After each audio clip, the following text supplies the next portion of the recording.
రెండు తెలుగు రాష్ట్రాలు పోటీ పడి పనిచేయాలి, పోటీ పడి పరుగు పెట్టాలి అంటుంటారు ఇద్దరు సీఎం సార్లు. ముఖ్యమంత్రి చంద్రబాబు సార్ అయితే తాపకోసారి అమరావతిని హైదరాబాద్ లెక్క చేస్తా అంటుంటాడు, విశాఖపట్నంను హైదరాబాద్ కంటే ఘనంగా చేస్తాం అంటుంటాడు. అందుకే కావచ్చు సారు సందు దొరికితే చాలు సెంటర్ సర్కారులతోని మీటింగ్ అవుతుంటాడు, పెద్ద మనుషులతోని మాట్లాడి ఏదో ఒకటి ఎగరబెట్టే పని చేస్తుంటాడు. ఇగో మళ్ళోసారి ఢిల్లీ పోయిండు చూడుండ్రి.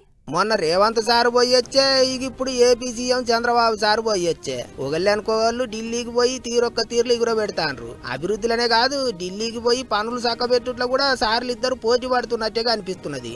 ఇక ముఖ్యమంత్రి బాబు సారు తొలుత ఢిల్లీలో నడిచిన సిఐఐ మీటింగ్ కు పోయిండు. ఏపీలో ఎట్టెట్ట పని చేస్తాండ్రు, పెద్ద పెద్ద కంపెనీలు పెట్టేందుకు ఎట్లా సాధిస్తాండ్రు, ఏం కథ అనేది అందరికి చెప్పుకొచ్చిండు సారు. అంతేకాదు అటు సెంటర్ మంత్రులతో కూడా మీటింగ్ అయ్యిండు. హోంమంత్రి అమిత్ షా సారు, నీళ్ల మంత్రి పాటిల్ సారును కలిసిండు. పోలవరం ప్రాజెక్టుకి ఇచ్చే పైసలు ఆలస్యం చేయకుండా ఇవ్వాలని అడిగిండాట. అంతేకాదు అమరావతికి ఇచ్చే పైసల సాయం ఇంకింత పెంచాలని అడిగిండాట. చూడాలి మరిగా ఎన్ని పైసలు ఇస్తారో ఎప్పుడు ఇస్తారో.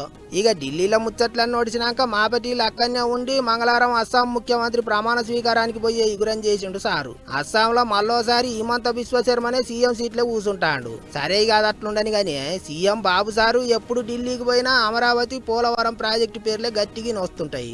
అంటే ఈసారి ఆ రెండింటిని కొసెల్ల తీయాల్సిందే అని గట్టి పట్టు మీద ఉన్నారా అన్నట్టు. చూస్తుంటే పుష్కరాలకు పోలవరం గేట్లు ఎత్తేటట్టే ఉండ్రు మరిగా.